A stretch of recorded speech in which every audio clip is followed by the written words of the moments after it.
நீங்கள் வந்து இன்வெஸ்ட்மெண்ட் அப்படின்ற பட்சத்தில் நகையாக வாங்கலாம், காயினாக வாங்கலாம், சவரன் பாண்டு அந்த மாதிரி போடலாம். இப்போ வந்து கோல்டு சவரன் பாண்டை வந்து அரசாங்கம் நிப்பாட்டி வச்சுருக்காங்க.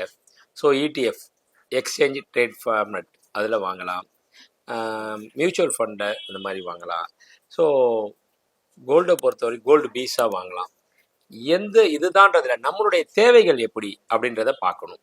ஆக்சுவலாக காயின் அப்படின்றது வந்து எப்போ வாங்கலாம் அப்படின்னா, தனிநபர் ஒருவர் வந்து ஒரு 50 சவரன் நகையை, அந்த குடும்பத்துக்கு தேவையான நகைகள், குடும்பத்துக்கு தேவையான நகைகள்னா பேஸ் ஐட்டம்னு சொல்லுவோம் இல்லையா, அந்த அடிப்படை ஒரு பெண் மகளுக்கு தேவையான, அந்த திருமணமானவங்க அவங்களுக்கு தேவையான ஒரு ஆரம், நெக்லஸ்ஸு, செயின், வளையல், தோடு, ஜிம்கி, மோதிரம், இது எல்லாம் போக, அப்புறம் ஜென்ஸுக்கு வேணா ஒரு செயின், ரிங்கு, இதெல்லாம் போக மீதி அந்த மாதிரி ஒரு தேவை, அடிப்படை தேவை பூர்த்தி ஆயிடுச்சு அப்படின்னா அதுக்கப்புறம் காயினில் போகலாம்.